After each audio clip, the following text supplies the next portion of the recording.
let's talk about the most recent deal that you closed on. Where did you buy the property? What kind of property was it? Bed, bath count? What did you buy it for? What are you financing it for? What was the terms of the loans? What was the interest rate? Tell us a whole 9 yards about all the numbers. So I bought in Raleigh, North Carolina. That's where I live as well. It's a 3-bedroom, 2.5-bath townhome, 1,600 square foot, which is pretty big. The third level is actually the master. It's a beautiful townhome. It was built in 2010, just a few miles from my house. Great school systems, great amenities surrounding it. And it's in an amazing neighborhood where, I kid you not, there's $1 million homes. And then there's this random townhome complex that I happened to discover. It's a diamond complex amongst diamond single family houses though. So the one deal that I just purchased, December 29th, I closed, was listed originally for 308. And when it was all said and done, they listed it back in, I want to say late July of 25, and it just stayed on the market. And there was 2 other deals on the market as well. And it was listed for so long. So by the time I made an offer, I think it was listed at 250. And when it was all said and done, the dust settled. I got it for 236, but I got 3,500 in seller concession. So a little under 2%. So 2% is the max that you can get in seller concession for an investment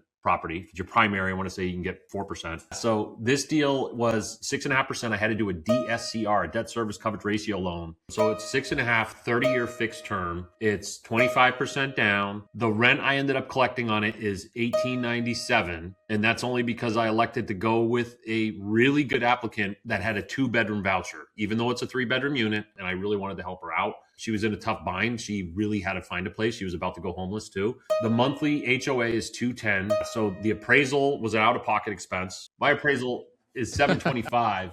So it's a little higher even than a single family would cost me $500 here in Wake County. Origination fee, get this guys, for a DSCR, $1,800. There's a $700 processing lender fee on top of that.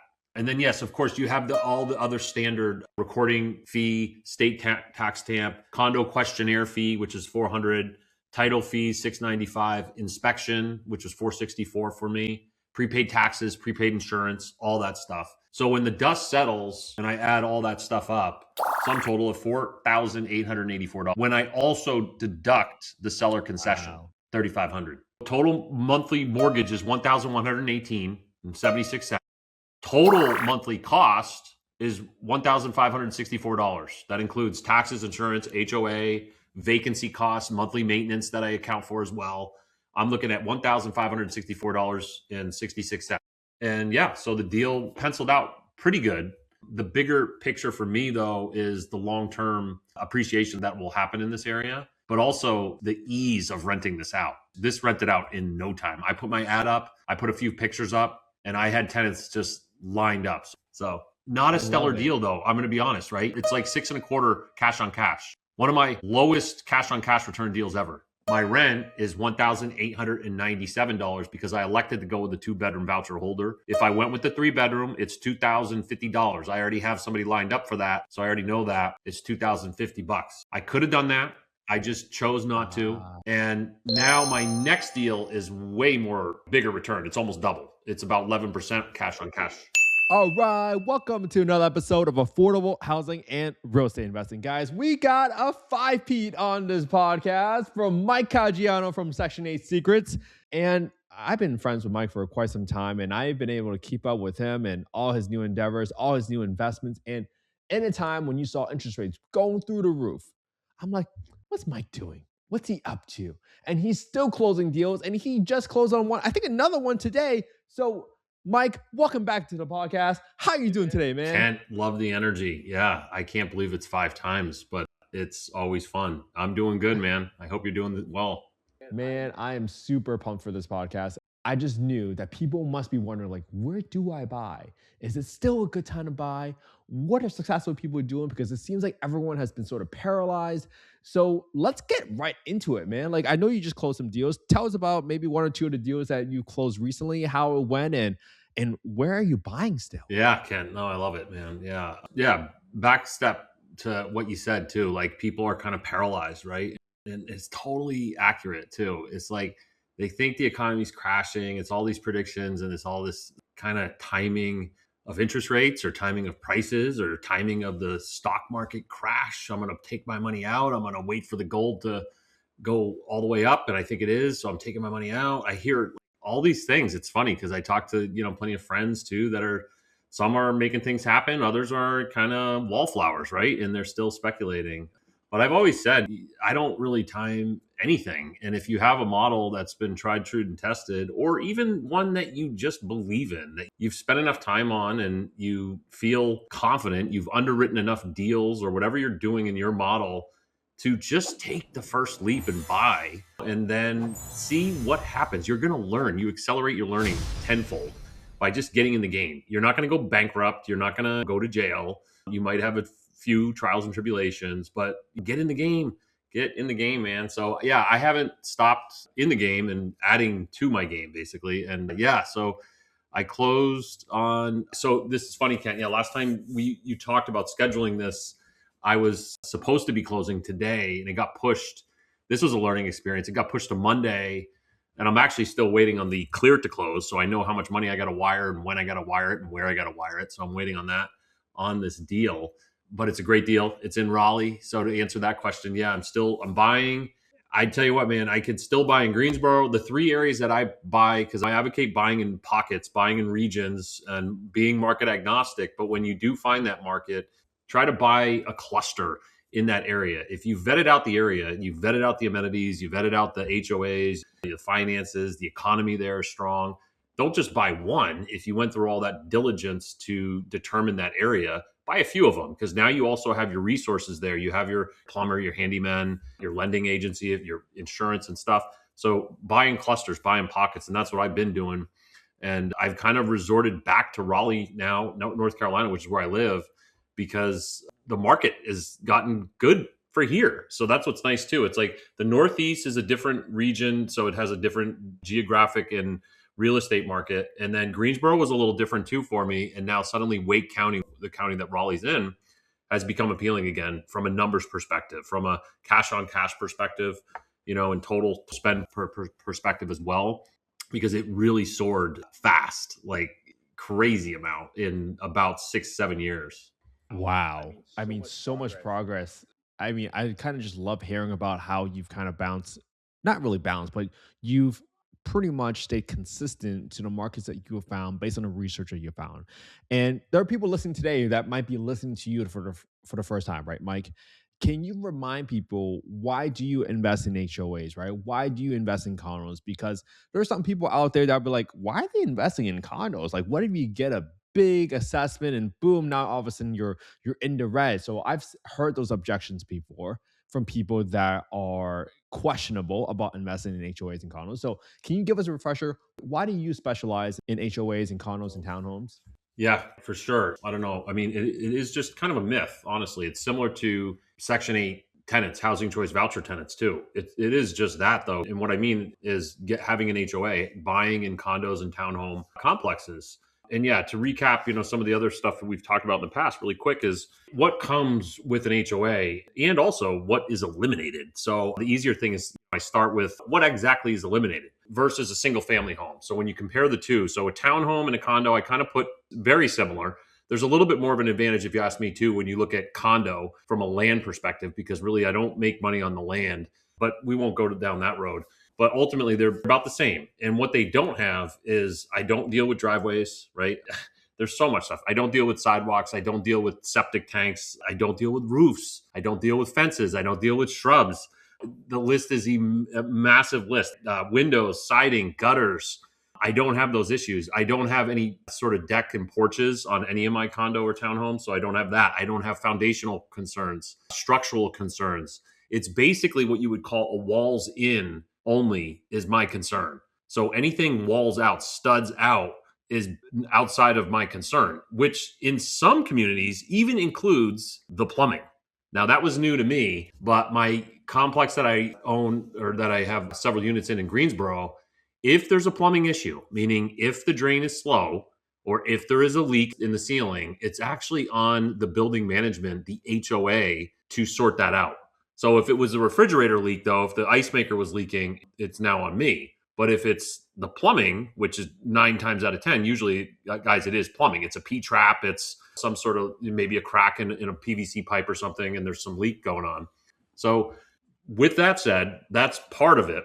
In addition to that, housing choice vouchers typically like communities, similar like people in an environment that feels safe, secure, sound, high quality.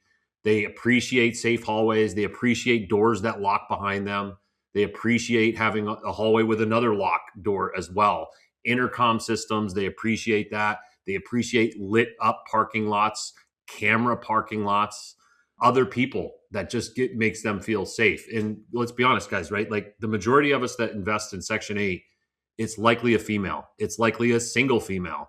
So I don't know. I mean, I have two daughters. I don't like thinking they're going to be living in a single family house at the end of a road with a child or two, right? Versus a nice condo complex. Like my ones in Maine are a mile from the beach, like Sandy Beach. They could literally walk. There's a trolley system that takes them there, but there's that community, there's cameras, there's security. And contrary to most of these myths as well, the HOA fees themselves pay for themselves. And we can hit on that too, but I'll pause there, Ken. What were the advantages of investing in HOA? We talked about all those items, but I think one of the big items that we hear about is just like those special assessments, right? So how do you get comfort around trying to avoid buying a property that might be on the verge of a big assessment, like for a big roof repair or a big pool surfacing, all these other items that might pop up? Ken, good question. First off, know this, guys. There's something called insurance. We all have heard of it. So there's an I want to say it's a homeowner 6 and there's a homeowner's 3 policy. So a 3 is typically used and it's much less expensive. Let me highlight that. It's used in conjunction with a condo master insurance policy. So what that means is the condo master insurance policy is covered as part of your HOA dues. They don't actually say, oh, by the way, your condo master insurance policy. They say lights, amenities, business expenses, finances, doing some of the reporting and stuff that's included, a pool, right? Those things, that is what we think about. But what many of us forget about is the insurance. So the condo insurance itself covers you from, I was saying, studs out. So that also includes a cost reduction in your insurance. So it's an HO3 policy. It's a walls in policy that you need. And it's going to be about, I'd say, 30% of the cost of a traditional HO6 policy, which is what us with a single family home have. So when I highlight that to my insurance guy, because they don't always know, insurance brokers don't actually, they only know what you tell them. They don't look at the details of every property. They just look at the address. They say, oh, okay, cool. It's a house. They just look at it as a single family. You got to tell them, you got to remind them, hey, I got a condo insurance policy on this as well. And then they'll throw in the HO3 policy and quote you for that. Included in that is loss on assessment. So first and foremost, one, let me say, in my 18 years of owning in 5 different HOAs, I've incurred exactly 0 assessments. So we could be scared. We could be, oh my God, I heard about this because it was on the internet. Sure, you can be, and that's okay. You don't want to be naive to these things. But if you're really scared, just bump up that assessment loss coverage, because you want to know how much that cost me? $6 for $50,000 in coverage. So what that means, and that's, I want to say once every 5 years or something. So I have a $50,000 insured condo, all of mine, up to $50,000 for assessment, loss of assessment costs. And that cost me an additional whopping $6 annually on my policy. I think the insurance company realizes, like, what are the odds of this happening? Now, of course, that means you incur your deductible, though. So the likelihood of ever needing that is extremely low. And I think the insurance companies know that too, because most assessments aren't big. Most assessments might be $1,300 or something if that were to happen. Again, I haven't had any, I'll knock on wood, but the likelihood of having this huge assessment that you might have read about on the internet is so low that an insurance company will give you a $50,000. Now, not all of them are equal, right? You might be in Miami, a high-rise Miami, and it might cost you a little bit more for that 50,000 condo complex. But mine, it's $6. So for $4, I could get 25,000. Like, it literally works in increments too, and it's pretty funny. It's like, well, all right, I'll just take the 50K and feel good about it.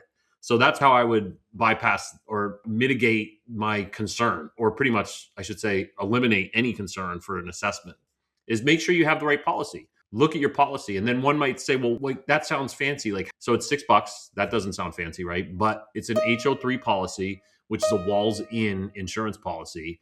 And it cost me a sum total. This is on a $250,000 condo, 3-bedroom unit, 2.5 baths, a whopping $417 annually for that policy.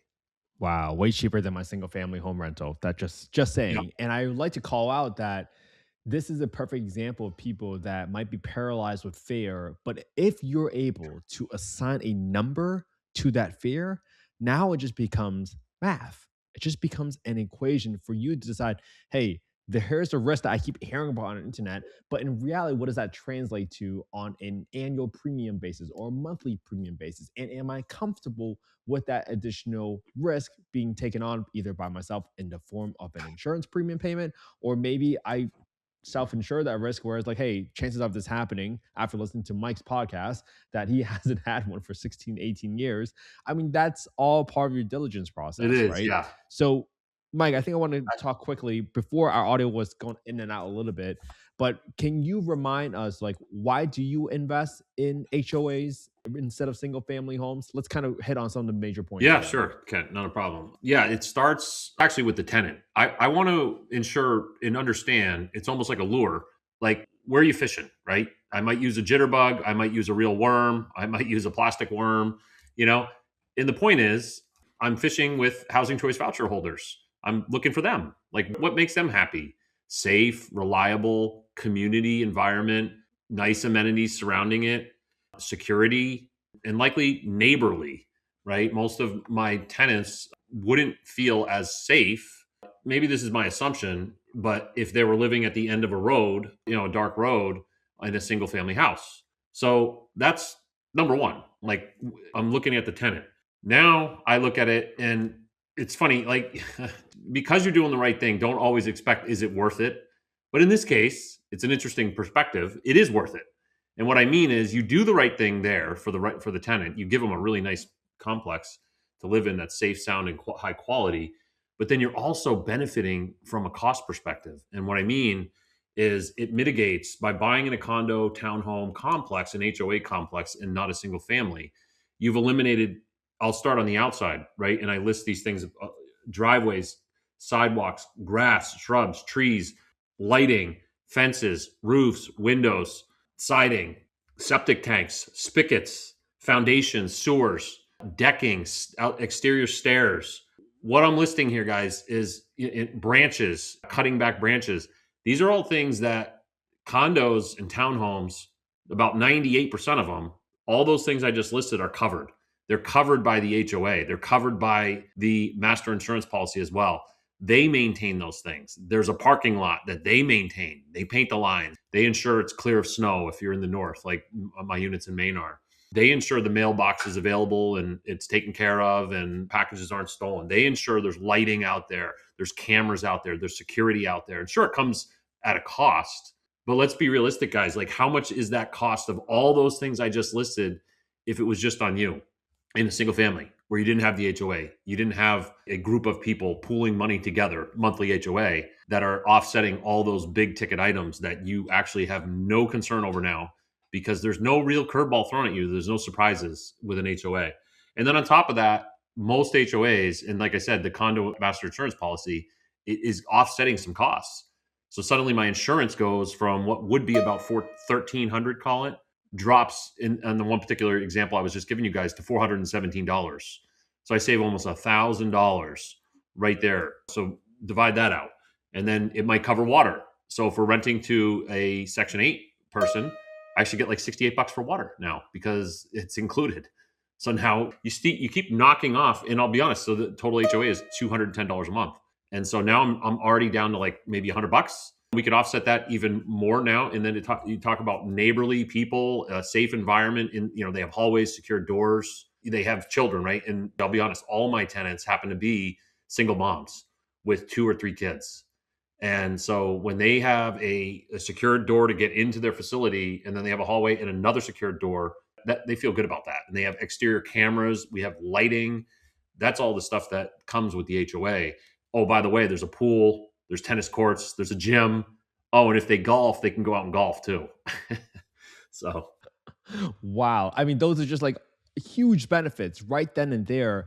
And I want to call out a few things, right? One is like you're providing a better, a safer environment. And this translates into real numbers, right, guys? When that person feels safe and they're like, hey, this is a good environment. I have great amenities. Maybe I have a basketball court for my kids to play. I got a pool for my kids to kind of jump in during the summer months. Well, they stay there longer. So that drives down your vacancy expenses. And then on top of everything, right, I can't tell you how many times we've seen these influencers, right, talking about, oh, this is my rent, this is my mortgage, and here's my cash flow. And they leave out some of these maintenance expenses, everything that you talked about, from cutting the trees, getting someone to do landscaping, getting someone to go plow the driveway when there's snow, or making sure that the sidewalk is clear of snow if it does snow. Like all these things add up really quick, and not forgetting that it drains your energy to coordinate all this stuff. Yeah. So I think for the people that kind of got into the space, right, for passive income, you got to think about what are you doing to preserve your energy? Because I think you got into this because like, oh, I want to have freedom of time. I want to have freedom of chores. I want to go hang out with my family whenever. You can't really do that with that complete relaxation if you're always coordinating. Got to get my landscaper out there. Got to get the plow truck out there. It just doesn't work. Yep. So I think you have hit on such huge items that people cannot forget about. And well, Mike, let's talk about the deal, right? Let's talk about the most recent deal that you closed on, not the one you're about to close on this coming week, but let's talk about that deal. Where did you buy the property? What kind of property was it? Bed, bath count? What did you buy it for? What are you financing it for? Tell us a whole 9 yards about all the numbers. Yeah, and just one other item too on that condo, townhome versus single family is also square footage too, because you really in housing choice vouchers you don't get paid more money for square footage. So another thing about this is condos are usually substantially small. Like the average size condo, I think in the U.S. is somewhere around 950 square feet, versus the average single family home is like 1580 or something, almost 1600 square feet. So square feet doesn't, it's actually beds. It's bedrooms that give you the dollars in housing choice voucher. So that's just one other item too. But yeah, hit on the most recent deal. I bought in Raleigh though. So I bought in Raleigh, North Carolina. That's where I live as well. And there's three different markets that I've been buying in. There's Maine, there's Greensboro, and there's Raleigh. There's Wake County. That's where Raleigh is. And the numbers have slowly gotten better. And what I mean is, as rates have kind of come down a little bit, prices have come down too. It's becoming a buyer's market. I mean, pretty much nationwide. Definitely in Florida, right? Definitely in Texas.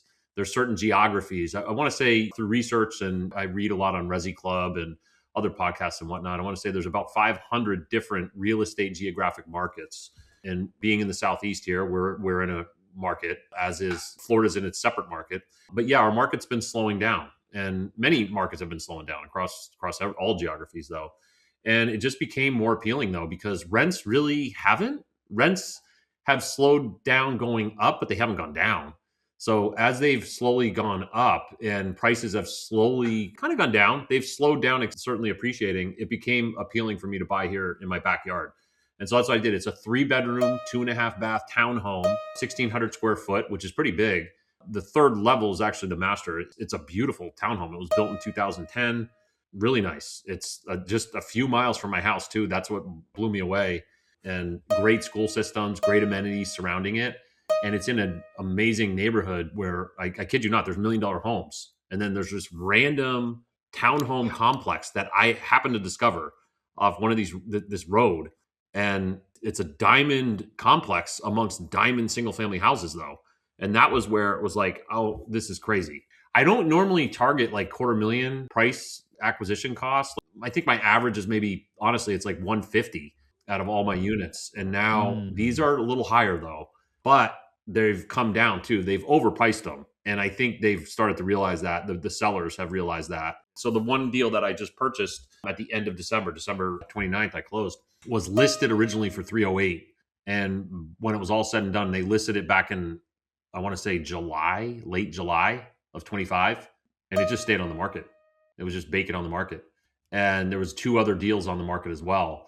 And I was able to look up, right? You guys, everybody could look this up and see what they paid. So once I saw that they paid in 2018, like 150, I was like, okay, I like that. Like, this is good. Meaning they have a lot of equity in that. They likely will negotiate. And it was also listed for so long that I was like, And so by the time I made an offer, I think it was listed at 250. So it was listed at 250, and when it was all said and done, the dust settled, I got it for 236. But I got seller concession, guys. It's resurrected itself, right? It went away since COVID. It was gone. People didn't even know how to pronounce it. And now it's back.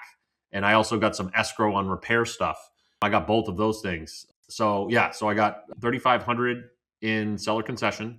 So a little under 2%. So 2% is the max that you can get in seller concession for an investment property. If it's your primary, I want to say you can get 4%. And yeah, so the deal penciled out pretty good.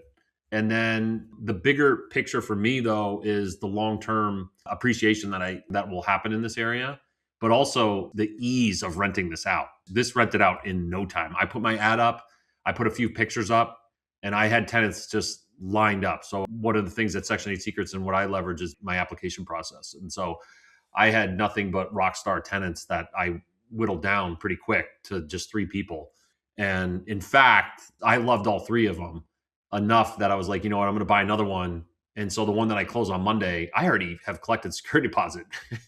So you saw this property was listed for very high, and then you saw it listed again for maybe about 250. When it settled, you bought it for 236 with 3,500 in seller concessions, which is unheard of, right? And 3 years ago, like buyers were waiving contingencies, which is wild how Yes. fast that moved. And what did you close the loan for? Like, what was the terms of the loans? What was the interest rate? Just so that people can understand, like, what does the market look like for investment properties with some of the loan products that you're seeing out there? Absolutely. Yeah. Good questions. Yeah. Because in my underwriting tool right now, it's my current deal. And I won up myself substantially on the deal that I just did, which was through Open Door. But yeah, so my numbers were, I got 6.5%, guys. So I maxed out, Ken, on the conventional Fannie Mae, Freddie Mac loans, which you can get 10. So you can get 10 of those. So I maxed that out about 3 years ago. Then 2 years ago, I tried a commercial deal, meaning I used a commercial loan, which is a 15-year amortization, but it was super cheap and it was super quick, super easy, but the rate was like 8.5%. And just me with finance, I was just like, oh my gosh, I hate thinking about that 8.5. So I ended up paying that one off because I just couldn't deal with the thought of it. Even though, guys, there's inflationary induced debt destruction. I 100% believe in this. Jason Hartman is a huge advocate for this. If you listen to his podcast too, he's a great one to listen to. It's so true, guys. Don't worry about what your interest rate really is. If it pencils out, you of course want to cash flow. Just cash flow at least a few $100 after you account for vacancy and repairs. If you're cash flowing at least $200, guys, don't freak out and be like, oh my God, I hate real estate. Just hang on to it. Hang on the damn thing. But anyway, yeah, so this deal was 6.5%. I had to do a DSCR, a debt service coverage ratio loan. And I found an awesome local lender here in Wake County through my realtor. And now this is my go-to guy now. And I'm on my second deal with him. And he works with other lenders that are promoting DSCR loans currently. Because the market has slowed down for buyers, mortgage companies are thirsty for deals.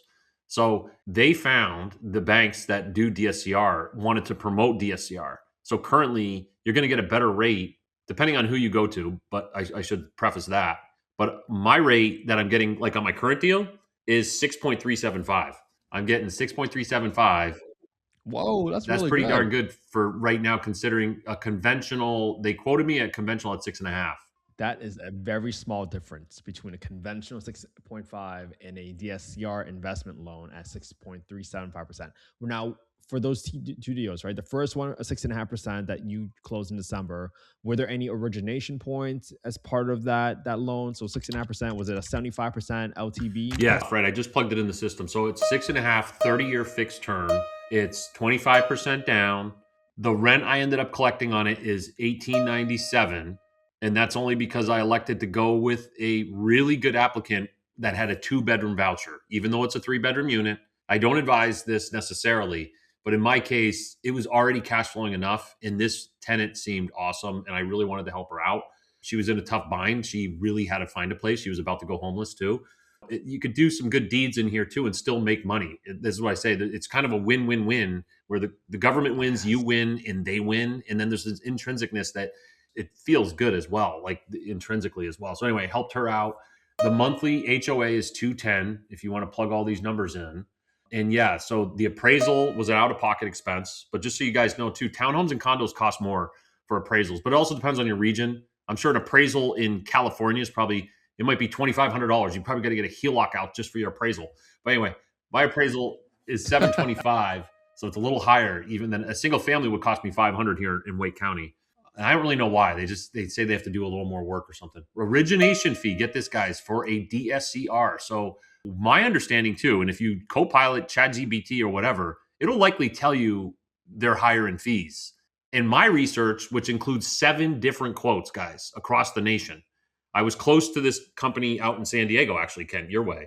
I think I may have shared his contact information with you, but I was close to dealing with him because he had a fairly low origination fee for the same deal.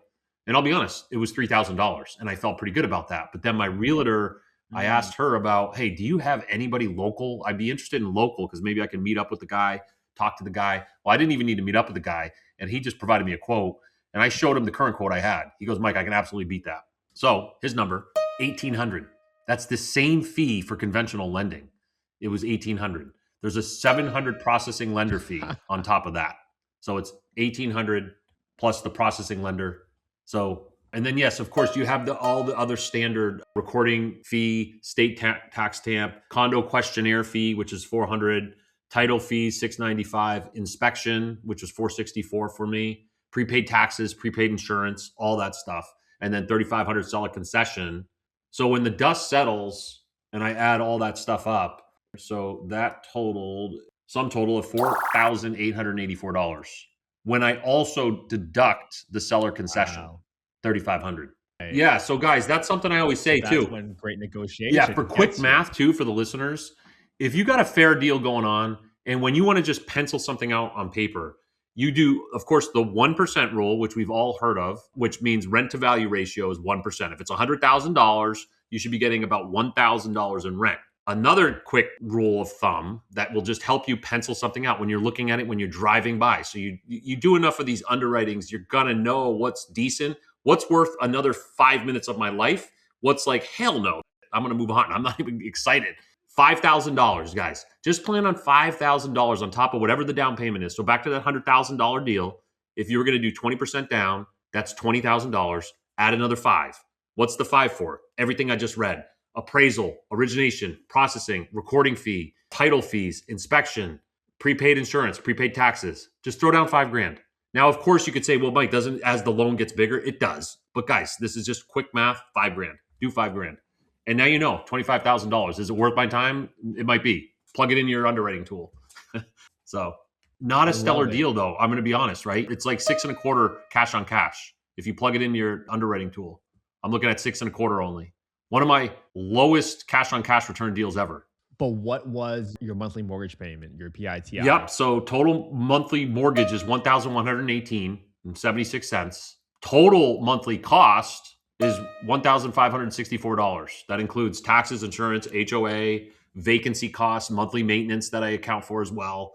I'm looking at $1,564.66. My rent is $1,897 because I elected to go with the 2-bedroom voucher holder. If I went with the 3-bedroom, it's $2,050. I already have somebody lined up for that, so I already know that it's $2,050. I could have done that. I just chose not to. And now my next deal is way more bigger return. It's almost double. It's about 11% cash on cash. Yeah, on the one that I closed on Monday. Let's talk about the next one. So let's talk about that one. How much are you buying that property for? What's the bed bath count? What are you closing on for the loan for in terms of interest rate and monthly payment? Yeah, I just plugged my numbers in so I could talk more specific about it too on that one on my underwriting tool. So this deal was pretty wild, actually. So it's through Open Door. They used to be nationwide. I think they cut back. Their algorithm kind of sucked, kind of like Zillow's attempt to do this as well, where they're making cash offers. You don't even have to list your property or whatever, but they're still pretty popular here. I think they're headquartered here. So a company called Open Door. And it was really weird, actually. So we went to go look at it. You know, my realtor lined it up and we didn't even know it was Open Door. And we get there and there's like a camera on us and it said something. I think it's talking to my realtor. And she's like, oh yeah, it is. And so anyway, we punched the code in. It's like, please take your shoes off. So we take our shoes off. We're on camera everywhere. There's like light switch stickers, but not to get held up on that. So just that experience in itself was unique. It wasn't bad though. It wasn't a bad experience, I will admit. It was just different, definitely. But that particular deal, it was listed since August. So it was listed August 15th of 2025. and Open Door purchased it for $250. Now, a little catch on that is what they show as a purchase price is not necessarily what they actually paid the seller. And what I mean is and I know this from firsthand experience because they tried to buy one of my units and I went through it because I actually sold the unit in Wake Forest and I listened to their pitch. So for instance, my experience was this. They were going to buy my unit. It was a nice home that I used to live in. This was pre-COVID. This was actually during COVID where they made the offer. It was June of 2020. They offered me $530,000 for my previous home that I used to live in that I was renting out. And I considered it, but that would have been the sales price. However, at closing, they had over $48,000 in what they call repair fees that they determined. So that's why you could walk away from it as is, but they're going to get you on the closing. And so it's going to say it sold for $535 minus those fees. So not to delve too deep on that, but that was what was up here. So I saw $250. I was like, oh gosh, there's not much wiggle room. Oh, it's Open Door. Once I learned it was Open Door, I said, oh, there is wiggle room for the price. Because what I mean there, guys, listeners, is the equity. If somebody just bought August of 25 for $250, you're not going to get them much further down than maybe $235, maybe, because they put down payment down. So they don't want to walk away from the closing table owing money. They want to be equal to zero, or, most people when they sell, they collect a check. But so anyway, so they had it listed at $270 in September, and then they slowly dropped it. So I saw the listing when I bought the previous one, and I didn't like the unit as much. It didn't face the same way. It wasn't as nice necessarily inside. So that's why I bought the other one that I made an offer on, which was a individual owner, privately owned property. And that negotiation went well. So this one was listed at $270, dropped it in January for a third time to $230. So once it hit $230, I'm like, this is interesting. This is less than, it's literally the same building address. So it was less than the unit I just bought. So now I'm like, okay, it's almost dollar cost averaging here, Kent. I was like, all right, let's buy on the way down here, but it's real estate, which normally you don't do that. But I ended up liking the property though. So yeah, I closed on it at $220. I got 2% seller concession. I said, Joe, I don't care. Let's just see what Open Door does. Initially though, Kent, I offered $215. And they said, we're not in $215 with 2% seller concession, which is the most that you can get on an investment loan. They said, nope, we'll do $225, no seller concession. I said, Joe, this is a time of year, guys. This is the time of investing. I should say not time of year, but in time of investing, guys, where I like to say, just make some disrespectful offers. You don't have to be rude about it, but just make some disrespectful offers, guys. There's people motivated to sell. So I countered that. They said $225, no seller concession. I said, here's my final offer. Let them know it's my final. $220, 2% seller concession. Within 10 minutes, they accepted, guys. Within 10 minutes. I was blown away. I was like, wait, what? I was so excited. I can't believe. Guys, like when you're negotiating, Kent, like I don't know if you buy some deals where you almost wish you didn't leave that money on the table. You're like, damn. But this one, I just felt like this was awesome. I didn't feel that way. I didn't feel like, now granted, they did accept it really quick. I was so happy because I would have been happy even at like $225, really, with 2% seller concession. It still penciled out really nice since I just bought in the same complex for $236 with less than 2% seller concession. So it was obviously better. So yeah, it ended up being 6.375. Let's go through the numbers really quick. 25% down, 220 sales price, 4,400 is what 2% of 220 is. So I got 4,400 in seller concession. And yeah, so those are the numbers. What does that mean? I needed $58,000 total because when you take into account the total expenses, my closing costs, like the same stuff that we just did, is roughly $4,000. It came to $3,984. It's the same fees. It's the same origination fee, processing lender fee, tax stamps, and all that. And my rent, though, on that unit is $2,050. So it's about 11.7 cash on cash. Wow, $2,050, and that's a 3-bedroom voucher. Yes, with a 3-bedroom voucher. Yep, 6.375, 30-year fixed, 25% down. It's 11.7 cash on cash. I'll profit $574 a month. When I account for, I can see I put maintenance in there at 1% of my rents because you don't really get a lot of maintenance. I know we've talked to some other guys on the podcast too, and they're like, oh my God, I put 25%. I was like, yeah, because you don't have a condo or a townhome. You best put 25% because you might have the windows, the roof, the siding, a septic tank's going to blow. You're going to have. I just don't have massive bills. The biggest bill I'll say that I get is an HVAC. HVACs suck. But guess what? Maine doesn't have any HVACs. So I do like Maine for no HVAC. You could, if you hate HVACs, buy in the Northeast because they're not normal. Not many people have HVACs in the Northeast. That's so interesting. So I love that you have maintenance at 1%. I'm sure someone out there is wondering, like, hey, what are you underwriting at vacancy then? What percentage are you using there? Yeah, I plan on vacancy. I throw in 2 weeks. 2 weeks, man. That's it. And now, Kent, I think we've talked on previous podcasts, like you're like, wait, you have it rented? So guys, I've already collected the security deposit. I already have this person lined up to move in. So I always recommend, guys, 1 month is your security deposit. Make sure it's key to do that. Don't do any favors. It's not worth it. If they can't come up with it, they're probably not a good tenant for the money side of it, because you're going to be tracking that money down if they can't come up with the 1 month of security. But yeah, she's already paid that. So realistically, I'm hoping to line it up. We already have the RFTA, the request for tenancy application. I already have that lined up. I already have her case manager. I've already emailed, of course. We've already exchanged all this. We're just waiting for me to show what's called proof of ownership, because that became a new thing 3 years ago, at least in Raleigh and then in Maine as well. But prior to proof of ownership being required, I could have already lined up the inspection too before I even own the unit, which I used to do, guys. That's correct. I literally have done this before where I bought the unit the same day I had the inspection scheduled. That has happened. But now they require what's called proof of ownership, which usually the deed. They want to see the deed or a tax record. So I get the deed instantly. I make sure my title attorney knows that. I tell them, please make sure you file it with Wake County first. I don't file all the closing docs. File the deed first and then send it to me once you get the successful file, because that's what happens at Wake County or any county. They'll send back a confirmation that this has now been filed in Mike Caggiano's name or whoever the owner, new buyer is. And then you send that to the housing agency. There's your proof of ownership. It's in your name. The title, the deed title is in your name. And that's how you get a unit in there ASAP. Like that's how you get a tenant in there ASAP, because otherwise you might be waiting a month, 2 months. I had another single family rental in Alabama and it took like 3 months for me to even get an inspection done. And just think about this, right? Like if you don't start working on that process in advance, just like how Mike is telling you, you're going to be bleeding money. That quickly erodes your margins. Yeah. And I honestly think, Kent, too, the bigger thing too there is, and also I'll backpedal a little bit. That's one of the variables that gets you to renting it out successfully. There's dead time. So in other words, what I did was my advertisement for the rental was the MLS pictures. That's how I advertised it. I took that, even the blurb was part of my advertisement. I didn't own it yet. I already advertised it to be rented out though. I wanted applicants to come in. This is not illegal, guys. Like if you're confident you're going to close, there's nothing illegal about that. Now, God forbid, something fell through. I'd have to tell the applicants that too. But in this case, I already have all paperwork ready to go and as far as closing and stuff like that. So I'm not too concerned there. But even if it were, I would have to send the money back, right? If you collected the security deposit. Of course, you want to absolutely do the right thing. I send a receipt and if something falls through, I will, of course, refund you.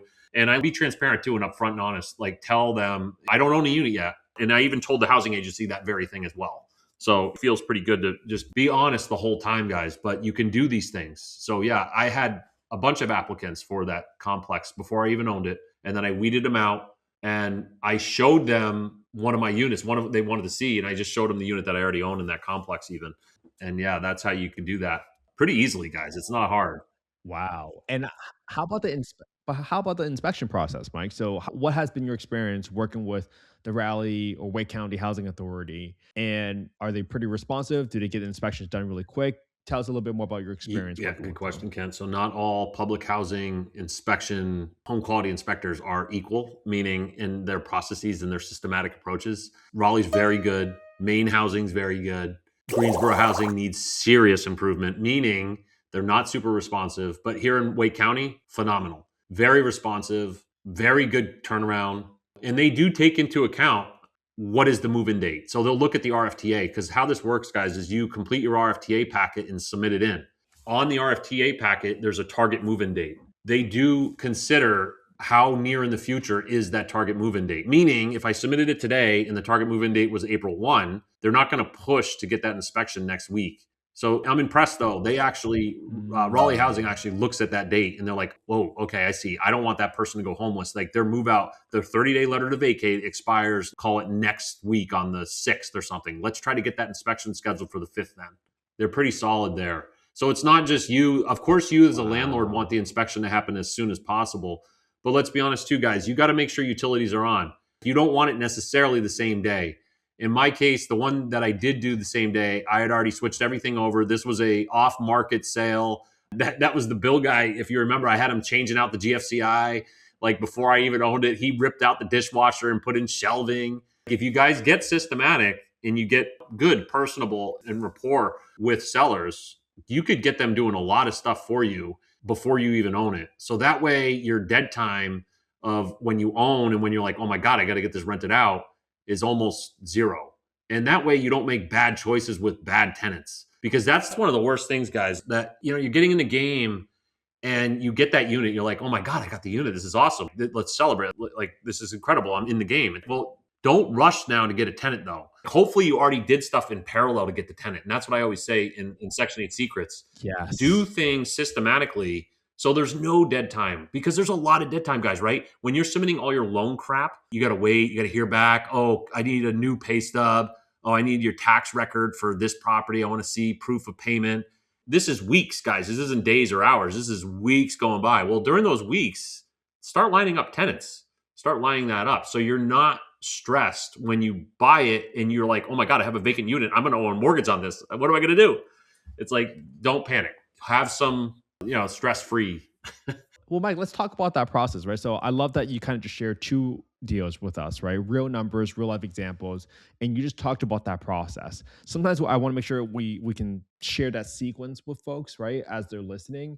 So let's kind of hit on some tactical items, right? So from the time you make an offer on like one of the two homes that you recently did, you start listing that property available for rental, and you start taking in applications for that rental from tenants. Did I understand that process correctly? Could you fill in the gaps where I kind of left out some big steps? Yeah, exactly right though, Ken. What I'm doing is, once you get it under contract, guys, and you've done this enough, and you want to be confident that you're not going to run into a problem with the deal, right? But in my case, I didn't do that on the first deal in that complex, but I'll do it every deal forward in this complex, because the condo questionnaire came back successful. I'm not too concerned there. The insurance stuff cleared. The finances of the complex look good. Because what I bring up there, guys, is those are things that a listener might be like, well, I need to wait. I don't want to be getting, I don't put the cart ahead of the horse here, meaning get a tenant for a property that might fall through during the due diligence period, or even perhaps after the due diligence period, because it becomes uninsurable. It's determined this property is uninsurable. What are we doing here? Well, I want to reduce the likelihood of that ever happening. So when I bought the first deal, I didn't exactly do it that way, but I happened to have another vacant unit. So I had some carryover of applicants from that unit, which was also a 3-bedroom on a golf course here with 2 swimming pools, that I Section 8 that one. So I happened to have those applicants from that one that were left over. And then I ended up pretty easily filling it. But yeah, so that period of time, guys, when you feel you're confident this deal is not going to fall through, go ahead and advertise now. And what I mean, so your insurance broker, you should have a couple quotes. This is in Section 8 program, right? I always say, guys, when you're working with brokers, and we love brokers, mortgage brokers, insurance brokers, I really do. They're worth the little bit extra that you might spend than going direct to a company, because they're going to shop around and they want your business. But keep them honest too. Don't just always give the same guy all the business, but get them going instantly. Say, hey, Pete, I got this deal. Can you quote me out on this property right here? I give him the address. He's like, yep, here's what you're looking at. If you want an HO3, right? Or HO6 or whatever you want for the policy, tell him that. He already knows. He vetted it out. He's like, yep, looks like a great property, great docs. They do their own due diligence there. So you get that quoted out. Obviously, your mortgage guy, you have him on standby. Once you get it under contract, you want to see the numbers and make sure you know what the numbers are. So that way you could target what rent amount do you think you're going to get. So go to HUD Housing, right? Check out the FMRs for that particular zip code. If it's in a small area FMR location, an SA FMR, know what that number is so you know what number you want to ask for. And now you can set up your ad. So you got all that lined up. Now you could place your ad, and I just take the MLS pictures and I use those pictures and you get your ad going. And now I'm probably putting an ad out, Kent, 2 weeks prior to closing, right? 2 weeks probably. And then in my case, right, think I closed Monday, but I've already even collected the security deposit. I've already vetted her out. She did a back check for me, right? I've done several phone calls with her. I have all my notes on her. There's a whole process to that as well, guys. It's not just, oh, he advertised and he got an applicant. No, I have a true application process system, and that's what we do at Section 8 Secrets. We teach what that is, and it's just a Google form. and most of them love it. I get a lot of applicants because I don't charge, because my application is free. And then it's also systematic. So I get an email with a score. So the answers matter. They're all form fields, and it's all Google Forms, guys. This is free stuff. This is what we teach at Section 8 Secrets. It's not a lot. It's $9 a month, guys. And you can cancel anytime, and you get access to all this stuff. And this is what I teach. And it's funny. It is interesting to see. I don't have a lot of like family and friends necessarily doing this. It is kind of a unique thing when you step back, Kent, and I don't know if you experienced a similar thing, but some of the best people and my biggest fans are people that I don't even know. That they're like, this just changed my life. Like the guy out in like Texas, right? He's like, this is insane, Mike. Thank you so much. And he's actually still an active Section 8 client, the monthly program. But I mean, he's up to like 10 properties. I mean, he's killing it. And he just rinses and repeats and keeps this process going the same systematic way. But once you learn it, guys, you can keep it going. There's not a whole lot of change. So sign up for a couple months, get all the material, understand it, but buy. That's my biggest challenge I find with Section 8 Secret clients is they want to keep learning. They want to chat. They want to send an email. Mike, what about this? What about that? And I entertain it. Like I'm glad they're learning, but I'm not glad they're not buying, because some of them in 2 years, Kent, right? And that's why when you said paralyzed, like that so hit home for what I see from a grander scale of clients. They're kind of paralyzed. It's like, you're ready to fly. Just leave the nest. It's just one deal. You know so much more than you realize. You're so well equipped. It's one deal. And I think that's why I can understand why when people sign up for a program like yours, right? They get motivated. It's like they're addicted to information. And so they just want to keep getting more information. They're like, I need to be 100% certain that nothing's going to go wrong. And nothing in life is ever 100%. But all I can do is bring you on this podcast for 5 times, Mike, and just try to hammer home the point. Like, at some point, you have to learn from somebody instead of just reading the news, doom scrolling on your phone about all the bad things that can happen in life, and believe in yourself. And I imagine the people that listen to this podcast, right? You want to do good with your time, your energy, your resources. And you got to believe that sometimes you know more than some of the other people that you're listening to, especially if you're reading the news all the time.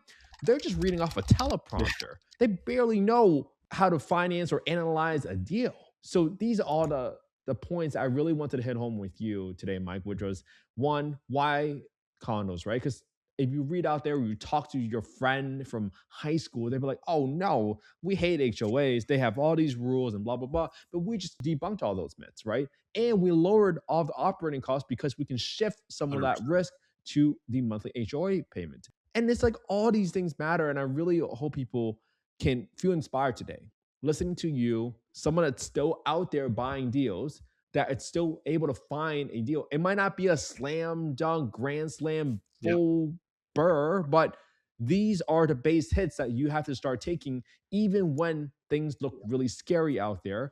And honestly, if there's like this big AI displacement, this massive unemployment, that's exactly why the reason I would even pursue a housing choice voucher holder, because I need to make sure that there's a government entity paying the rent instead of the workforce. So for me, that feels even better. Now, if the government stops paying rent entirely, I mean, that just might be the end of the world. Yeah. I don't know what that world looks like, but there's going to be much bigger problems than you not being able to cover rent on one unit in the entire world. You're 100% right. And guys, right? If they stop paying, you can evict too. So, I mean, I've had that about a year ago, right? Trump was making these moves and they're like, oh my God, Mike, what are you going to do?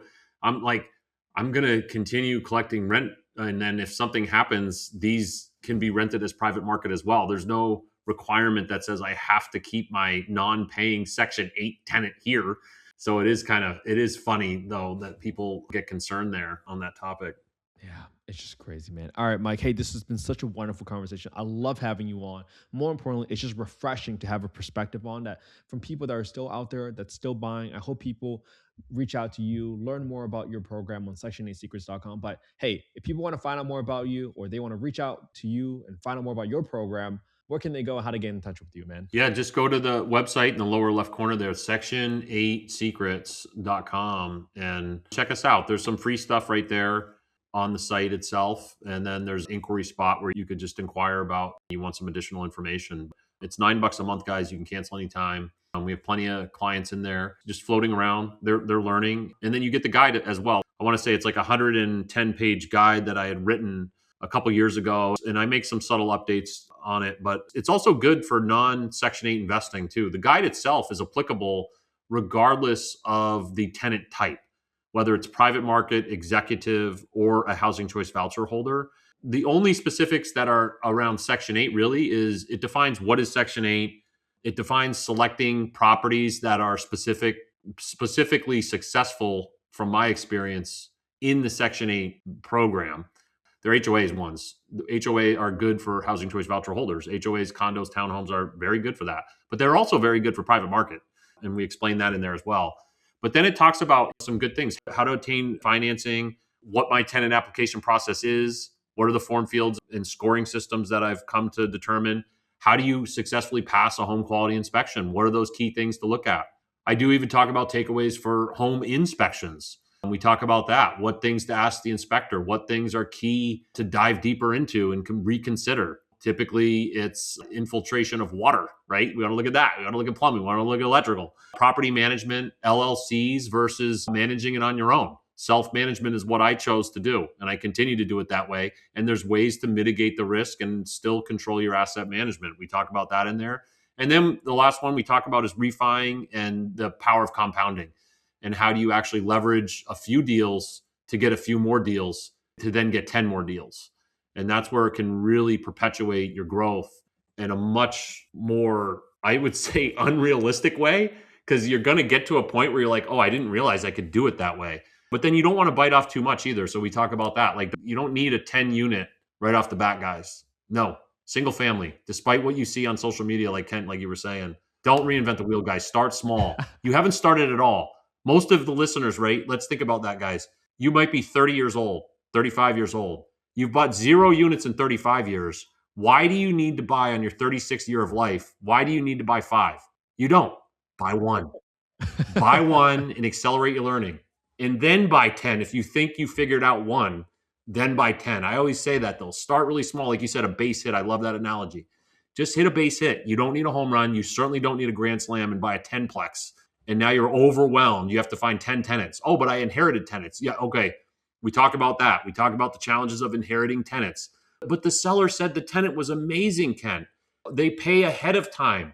They're wonderful. They make their own repairs. They paint the room for me. Oh, okay. Yeah. Until you actually, now you're the owner and you're like, bud, where's the rent? Why are there holes in the wall? Like, what are you doing parking on the lawn? Don't inherit. Be wary of inheriting tenants, though, but invest prudently, have fun doing it, learn about it, and do it, though. Do it. Do it. And then talk about it. Because I think that's the only way we can get more people to create more homes, to help more families. And Mike, I'm so glad I brought you back on, man. Seriously, I can never stop thanking you for being one of the earliest believers in the podcast. Man, it's been like 3.5 years since I started this podcast, man. It's crazy how far it's come. And I'm truly blessed to call you a friend. And just thank you for always coming on to the podcast, sharing all your knowledge. I truly appreciate it, man. That's awesome, Kent. No, I appreciate you as well. And it's always helpful to get on and feel the energy. And I see what you're doing too, Kent. So it's big things that, I mean, you're talking to people doing thousands of deals, right? They're doing huge grants and huge projects. And those people are just as influential, though, as the listener that might be trying to buy 1 or 2 units. I mean, it starts small and you can make a huge impact with just even 3 families that you might help out. I've helped out refugees. I've helped out homeless people. I've helped out domestic violence and rapid rehousing. I mean, you'll remember all these things, guys. Those are the intrinsic takeaways that we talk dollars and cents a lot on this show. And there's a lot of intrinsicness, guys, when you're sitting there. I mean, honestly, if you're laying there in your deathbed, you're not going to care about the dollar and cents. You're likely going to think about those tenants that sent you a Christmas card or cried when you met them in the parking lot because they now have a place to reside in that's safe, right? Or their kids that come and hug you and you're like, this is a little weird, but I'm going to pick them up and give them a hug, because that's what happens, guys. When you start doing it the right way, these are the things that could happen for you as an investor that isn't just about the money. So I go back to one of those, the thing I talked about, is it worth it? it's way more worth it than I ever realized. But sometimes, guys, doing the right thing doesn't have to be worth it. Sometimes it's not always what's in it for me. But in this case, that's where I say there is a what's in it for you. And it's a win-win-win for all three of the parties involved, the government, you, and the tenant. It's Section 8. It really is. And there's a housing crisis problem. Why not help it out? And also, why not mitigate the risk of deflation that might happen? Because these are starter homes, guys. These aren't mansions. Mansions are the ones that are going to see the bigger hits. There's always going to be a need for starter homes, regardless of what AI does, like you said, Ken, regardless of what happens with the economy, the stocks, the golds, bullion, what have you. These units are always going to be needed. Affordable housing, starter homes. That's what we're usually targeting. It just matters. The price is going to fluctuate because of where you're buying and what regions, but these are always needed. And there's homeless people everywhere. Every single county has homeless people and people in need. So help them out, and you help yourself, and you help the government, and you help us all. All right, I'm done preaching. Drop the mic right there, man. Thank you, Mike. I already know there's going to be a 6-speed, so I'm not even going to pretend I'm not going to have you back on. So, man, hey, I appreciate you so much, Mike. Thank you so much for coming on to the podcast again. We are out.